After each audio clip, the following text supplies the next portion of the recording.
Falenderojmë Allahun xhelle shanhu, gjykatësin e drejtë, që na dha jetën si mundësi dhe krizën si reflektim.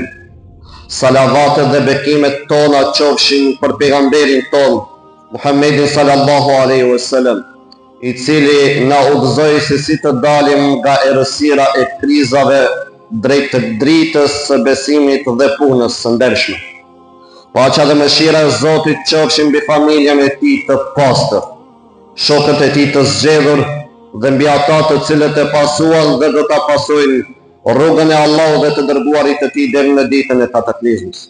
Të dashur vëllezër, xhamati i vlerësuar, tema të cilën sot do ta shtjellojmë është kriza është gjykim. Çdo vepër ka gjykim, çdo hap ka pasojë. Kur themi gjykim, mendojmë për ahiretin. Dhe është e vërtetë, atje është gjykimi përfundimtar. Por a nuk po gjykohemi edhe këtu ne, në dunja, në jetën tonë, çdo ditë, sot një fjalë dëgjohet kudo, dhe ajo fjalë është krizë. Krizë ekonomike, krizë ushqimore, krizë energjetike, por edhe krizë morale. Por kjo fjalë, çfarë do të thotë? Pra vjen nga krizis që do të thotë gjykim. Pra ajo që ne quajmë krizë, është në të vërtetë gjykim. Gjykim për çfarë? Për atë që kemi bërë. Sepse kriza nuk vjen vetë. Kriza vjen kur njeriu gabon, kur njeriu harron, kur njeriu tepron, kur njeriu bëhet i padrejtë. Lakmia e disave varfëron të tjerët. Padrejtësia e disave e prish paraspeshën. Por jo vetëm kaq. Kur njeriu humb turpin, vjen kriza morale. Kur e mira bëhet e huaj, vjen kriza morale. Kur e keqja bëhet normale, vjen kriza morale. Dhe pastaj çuditemi se kemi krizë ekonomike. Sepse kriza ekonomike shpesh është pasojë e krizës morale. Shiko botën sot, tensione, paqëndrueshmëri, pasiguri, por shikoj edhe njeriu gënjen pa frikë, mashtron pa turp, merr pa të drejtë, jep pa sinqeritet, flet për drejtësi, por vepron me padrejtësi, flet për moral, por jeton pa moral, dhe pastaj thot pse ka krizë. Sepse nuk është vetëm krizë e tregut, është krizë e ndërgjegjës. Rajone të tëra që prodhonin ushqim, sot janë të goditura. Thatësira në një vend, përmbytje në një vend tjetër. Diku ka bukë, por s'ka bereqet. Diku ka pasuri, por s'ka qetësi. Kosto rritet, çmimet rriten, frika rritet, por dëgjoj mirë. Nëse njeriu është i padrejtë, edhe pasuria bëhet problem. Nëse njeriu është i panvokur, edhe bolloku bëhet krizë.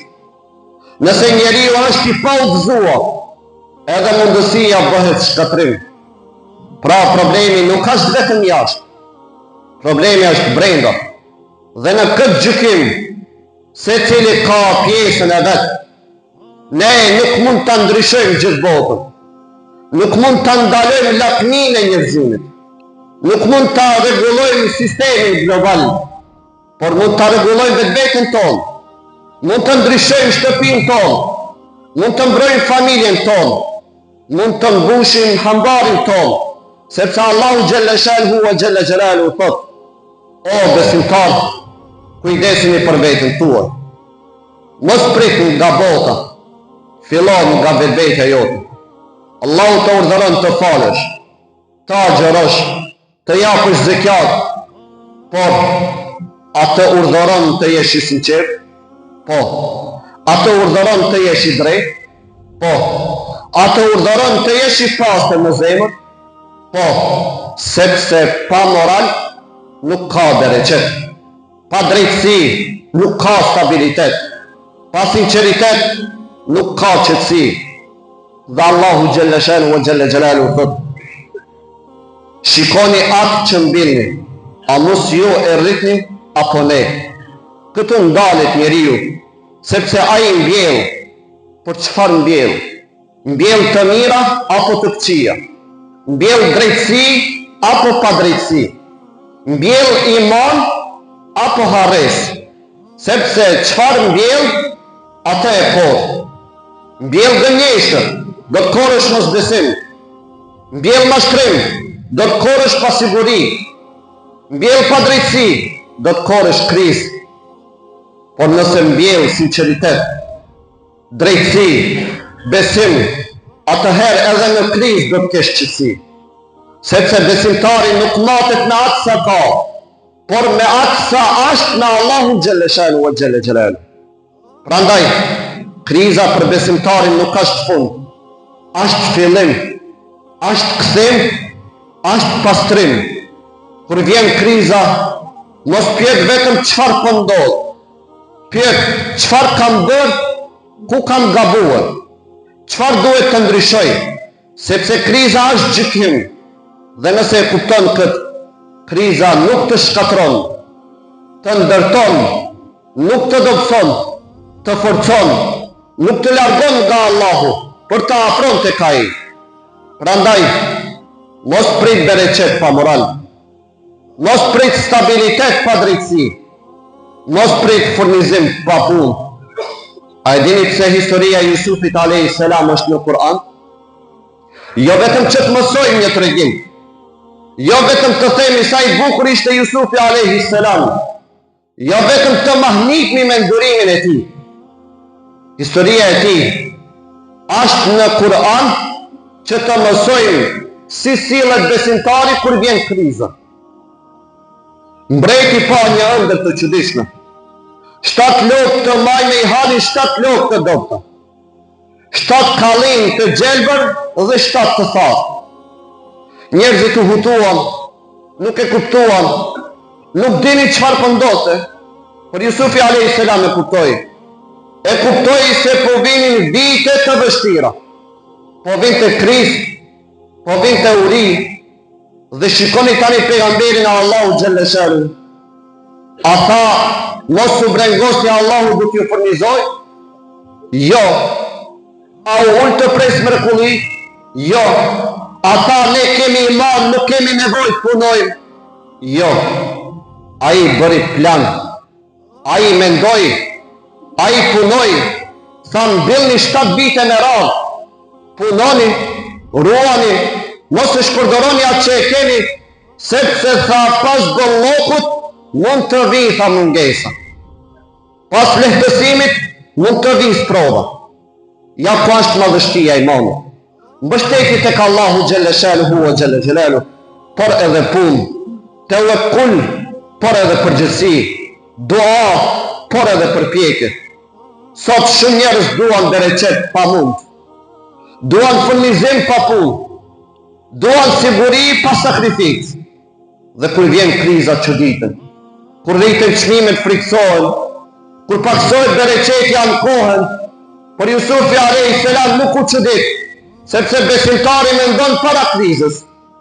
Besimtari përgatitet. Besimtari nuk pret të goditet, pastaj të zgjohet. Dhe kur erdhi uria, ku shkonin njerëzit? Te Jusufi a.s. Pse? Sepse ai punoi kur kishte mundësi. Sepse ai ruajti kur kishte bëllok. Sepse ai nuk e shpërdoroi nimetin, bekimin e Allahu Gjelle Shanu wa Gjelle Gjelalu. Sa njerëz sot e harxojnë bereqetin sikur nuk do të mbaroj kur. Sa njerëz sot hedhin ushqim në përmbetërina e në përvende të ndryshme, ndërsa dikush fle i uritur. Sa njerëz jetojnë pa menduar për nesër, pa menduar për përgjithësi, pa menduar për llogari. Dhe pastaj vjen kriza, jo vetëm krizë ekonomike, jo vetëm krizë ushqimore, por krizë morale, krizë e zemrës, krizë e ndërgjegjës, sepse problemi nuk është vetëm sa kemi, Problemi është si silmi në atë që e kemi ne. Jusufi a.s. na mëson se bereqeti ruhet me përgjithësi. Na mëson se bekimi dhe nimetet nuk zgjasin për gjithmonë. Na mëson se ai që harron Allahun në bollok do ta kërkojë atë në krizë. Prandaj, të nderuar vëllezër, mos e harxhoni bereqetin kur e keni. Mos mendoni se bekimet zgjasin për gjithmonë. Mos e harroni Allahun kur jeni mirë, sepse edhe kallit e gjelbër u thanë, edhe vitet e bollokut kaluan, por Allah u shpëtoi ata që menduan, punuan, u përgatitën dhe ju mbështetën atij. Dhe ky është mësimi. Kriza nuk e shkatron atë që është afër Allahut xhalla shanuhu dhe i përgjithshëm. Kriza e zgjon atë që jeton pa menduar, sepse Allahu xhalla shanuhu jep, por i jep atij që është i drejtë, i sinqert dhe që përpiqet. O Allah xhalla shanuhu, pastro zemrat tona nga kriza morale, na ruaj nga padrejësia, na jep sinqeritet në vepra dhe bëje jetën tonë me bereqet. Na largon nga krizat që janë dëshkim dhe na jep sprova që janë mëshirë. Bëna prej atyre që punojnë dhe janë të drejtë, që sprovohen dhe kthehen tek ti. Amin. Wa akhiru da'wana wa alhamdulillahi rabbil alamin.